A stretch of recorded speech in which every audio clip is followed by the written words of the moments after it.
আসসালামু আলাইকুম ভিউয়ার্স, আবারও চলে আসলাম আপনাদের সাথে শেয়ার করতে আরও একটি রেসিপি, পুরান ঢাকার স্টাইলে বিফ তেহারি। বিফ তেহারি অনেকভাবেই তৈরি করা যায়। আমি আশা করছি আমি যেভাবে রেসিপিটি আপনাদের সামনে শেয়ার করলাম তাতে আপনাদের জন্য খুব সহজ হবে। আমি এখানে যে পরিমাণ গোশত, চাল এবং মশলা নিয়েছি তাতে অনায়াসেই 6 জন খেতে পারবে।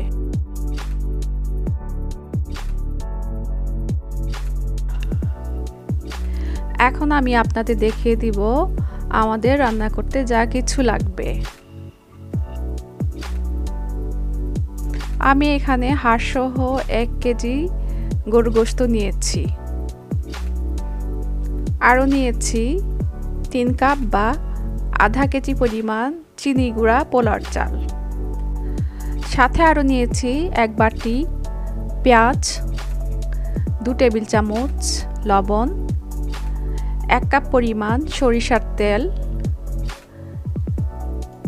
8-10টি করে লবঙ্গ এবং গোলমরিচ, বড় একটি এলাচ, 2টি তেজপাতা, 3টি দারচিনি, 7-8টি সবুজ এলাচ, 1 টেবিল চামচ কাঠবাদাম গুঁড়ো, 1 টেবিল চামচ জয়ত্রী জায়ফল গুঁড়ো, 1 টেবিল চামচ জিরা গুঁড়ো,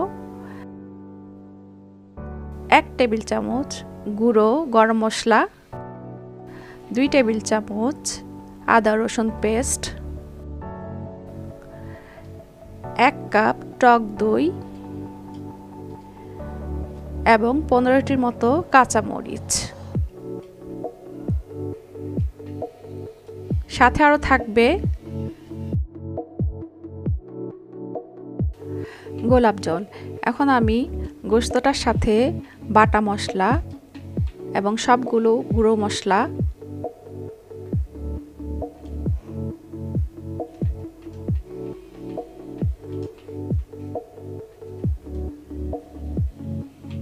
টক দই,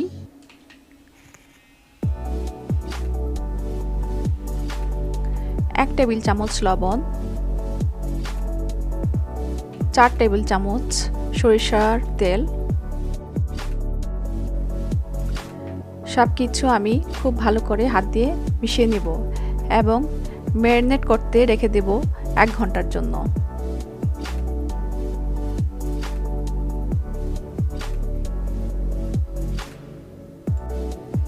এখন আমি একটি হাঁড়িতে প্রায় 1 কাপের মতো সরিষার তেল দিয়ে কেটে রাখা পেঁয়াজগুলো এবং আস্ত মশলাগুলো দিয়ে ভেজে নেব।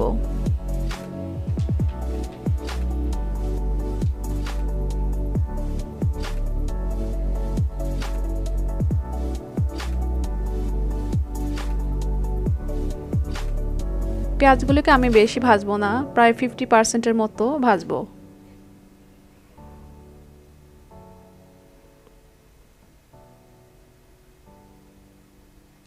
তারপর দিয়ে দিব ম্যারিনেট করে রাখা গোশতগুলো।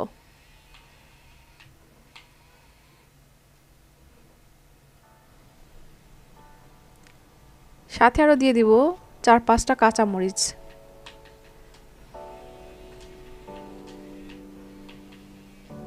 এই সবগুলো উপকরণ আমি খুব ভালো করে নেড়ে চেড়ে হাই হিটে রান্না করব কিছুক্ষণ।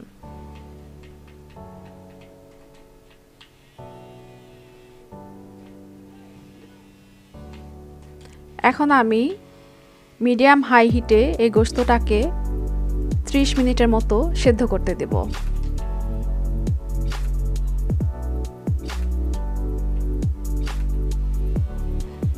গোশতগুলো সিদ্ধ হয়নি, আমি এটাকে আবার 15 মিনিটের জন্য বসিয়ে রাখবো সেদ্ধ হওয়ার জন্য।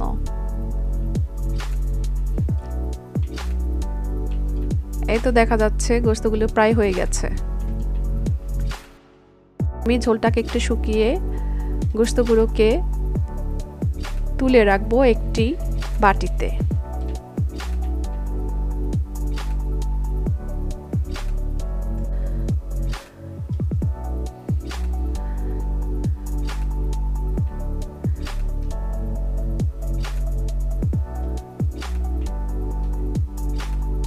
তারপর যে মশলাগুলো থাকবে তাতে আমি দিয়ে দিব চালগুলো,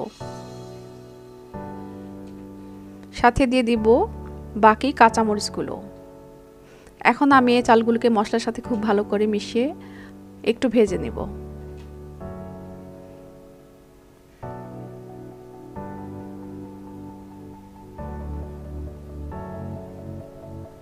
চালগুলো ভাজা হয়ে গেছে।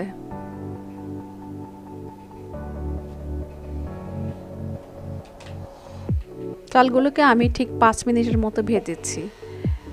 এখন আমি তাতে দিয়ে দিব পানি। এখানে যেহেতু আমি 3 কাপ পরিমাণ চাল নিয়েছি, তাতে আমি দিয়ে দিব 5 কাপ পরিমাণ গরম পানি এবং 1 কাপ পরিমাণ দুধ। এগুলি সব উপকরণ আমি খুব ভালো করে মেশাবো। সাথে আরও দিয়ে দিব 1 টেবিল চামচ পরিমাণ লবণ, 1 টেবিল চামচ পরিমাণ চিনি। চিনিটা যদি আপনারা না দিতে চান তাহলে স্কিপ করবেন। চিনিটা আমি দিলাম যেহেতু আমি এখানে টক দই ব্যবহার করেছি, তার জন্য ব্যালেন্স আনতে। এভাবে 10 মিনিট আমি চালটাকে সেদ্ধ করব। তারপর পানিটা যখন গায়ে সমান হয়ে যাবে তখন আমি দিয়ে দিব উঠিয়ে রাখা গরুর গোশতগুলো। সাথে আরও দিয়ে দিব 2 টেবিল চামচ গোলাপ জল। এখন আমি সবগুলো উপকরণ খুব ভালোভাবে নেড়ে চেড়ে নিব। চুলার জালটা একদম লো ফ্লেমে রেখে আমি একটি অ্যালুমিনিয়াম ফয়েল দিয়ে ঢেকে রাখবো 10 মিনিটের জন্য। ঠিক 10 মিনিট পরে আমি ফয়েলটা উঠিয়ে একটু দেখে নেব চালটা সেদ্ধ হয়েছে কিনা। চালটা একদম পারফেক্ট সেদ্ধ হয়েছে। অ্যালুমিনিয়াম ফয়েলটা দেওয়ার কারণ হলো তাতে বাষ্প একটু বাইরে যেতে পারে না।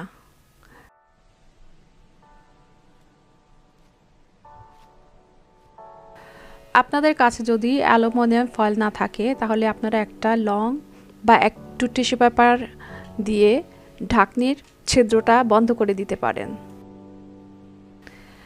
এখন আমি চুলাটা নিভিয়ে দিয়ে গোশত এবং চালটা একটু ভালো করে মিশিয়ে নেব। এই তো হয়ে গেল ঝরঝরে এবং পুরান ঢাকার স্টাইলের পারফেক্ট বিফ তেহারি রান্না। এখন আমি একটি সার্ভিং ডিশে সার্ভ করে দেখাচ্ছি।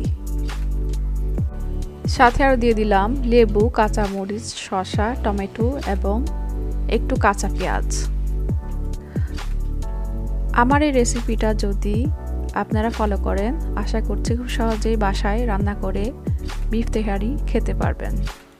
আমার এই রেসিপি যদি আপনাদের কাছে ভালো লাগে তাহলে আপনারা অবশ্যই কমেন্টস করে জানাবেন আর পাশে থাকা বেল আইকনটি বাজিয়ে দেবেন যেন খুব সহজেই আপনারা আমার রেসিপিগুলি পেতে পারেন। আজকের মতো এখানে আমি শেষ করছি। আবারও হাজির হব অন্য কোনো রেসিপিতে অন্য কোনো সময়। সবাই ভালো থাকবেন। আল্লাহ হাফেজ।